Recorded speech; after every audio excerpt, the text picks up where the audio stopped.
Hello everyone and welcome to the online learning platform. We are discussing our second chapter of history, that is the Delhi Sultanate. और हमारे last lecture में हमने discuss की थी first dynasty of Delhi सल्तनत, that was slave dynasty who ruled from 1206 to 1290 CE and Qutbuddin Aibak was its founder. आज हम discuss करेंगे हमारी second dynasty the Khalji dynasty. तो जो फर्स्ट डायनेस्टी थी स्लेव डायनेस्टी, उसके लास्ट रूलर थे कायकबाद, जिनका टाइम पीरियड है 1287 से 1290 CE. ये बालबन के ग्रैंडसन थे, यानी कि उनके पोते थे. And he was defeated by Jalaluddin Khilji and यहीं से एक नई डायनेस्टी की स्टैब्लिशमेंट हुई जो कि थी खलजी डायनेस्टी. उसकी स्टैब्लिशमेंट के लिए जो उसका रूलिंग पीरियड रहा दैट वाज 1290 to 1320 CE, यानी कि around 30 years.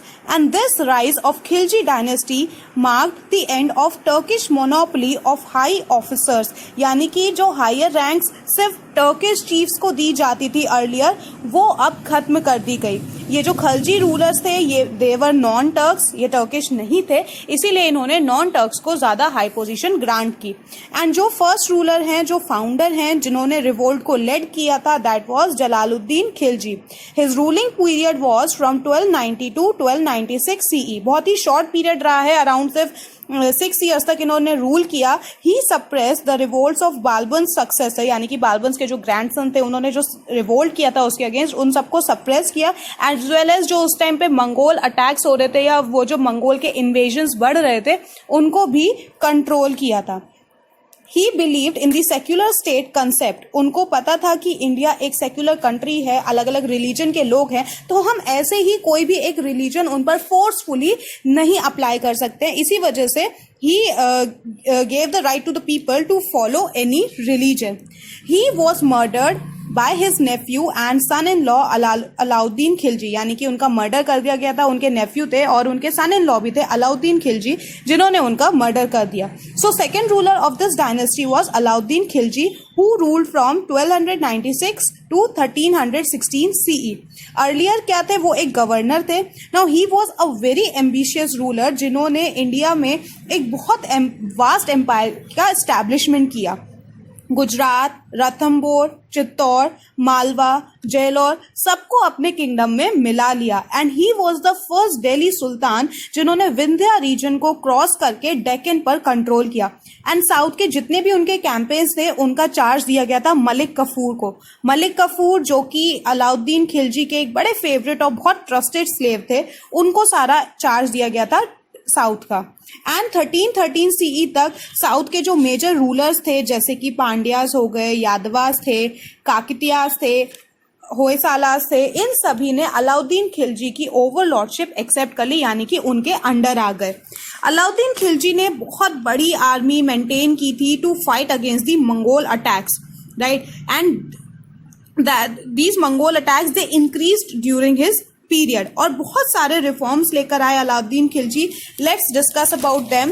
The first one is कि ये जो रेवेन्यू सिस्टम था उसको इन्होंने बहुत इम्प्रूव किया. क्या होता था कि लैंड को मेजर किया जाता था, यानी प्रोडक्शन का एस्टिमेट निकाला जाता था कि कितना प्रोडक्शन होगा, उसके बेसिस पे उसका जो 50% था वो एज अ टैक्स दिया जाता था. अब रेवेन्यू कैश में कलेक्ट होता था तो सोल्जर्स को भी कैश में ही पे किया जाता था. इनकी मार्केट पॉलिसी भी बहुत अच्छी थी. इन्होंने मार्केट को 3 कैटेगरीज में डिवाइड कर दिया था.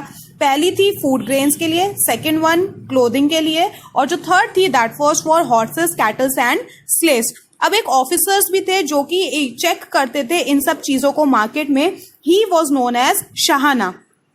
जो एसेंशियल आइटम्स थी, यानी एवरीडे नीड की आइटम्स थी, उनके भी प्राइसेस फिक्स किए हुए थे और वो भी बहुत लो रेट पर फिक्स किए हुए थे. And standardized weight and measures were used. अब इन्होंने वेयर हाउस भी कंस्ट्रक्ट करा रखे थे जहां पर फूड ग्रेन स्टोर्स किए जाते थे, यानी जो सरप्लस होता था वो वहां पर स्टोर किया जाता था, और इन्फ्लेशन के टाइम पर या फिर कोई इमरजेंसी के टाइम पर वहां से मटेरियल रिलीज कर दिया जाता था. Now see Alauddin Khilji, he was a pattern of art and learning. एक बहुत फेमस म्यूजिशियन थे आमिर खुसरो, जिनको पैरट ऑफ इंडिया भी कहा जाता है. He was in his court. And Alauddin Khilji ने दिल्ली में बहुत सारे मॉन्यूमेंट्स का कंस्ट्रक्शन भी करवाया. ये सारे मॉन्यूमेंट्स मेनली दिल्ली में ही हैं, जैसे कि अलाई दरवाजा, Zahmad Khan Mosque, Siri Fort, Alai Munai, etc. Alauddin Khilji died in 1316 CE। उनकी डेथ के बाद एक तरह से डायनेस्टी एंड पर ही आ गई थी। 4 इयर्स का और एडमिनिस्ट्रेशन रहा है खिलजी डायनेस्टी का अलाउद्दीन के बाद, एंड उनके बाद Qutbuddin Mubarak Shah he became the next ruler, and after him फिर से एक नई डायनेस्टी स्टार्ट हो जाएगी जो कि हम अपने नेक्स्ट लेक्चर में डिस्कस करेंगे। So today we have studied about the Khilji dynasty. हमने पढ़ा जलालुद्दीन खिलजी के बारे में और अलाउद्दीन खिलजी के बारे में। यही दोनों खिलजी डायनेस्टी के मेन रूलर्स कहे जाते हैं। So that's all for today. Thank you. Have a nice day. And in case of any confusion, please clear your doubts.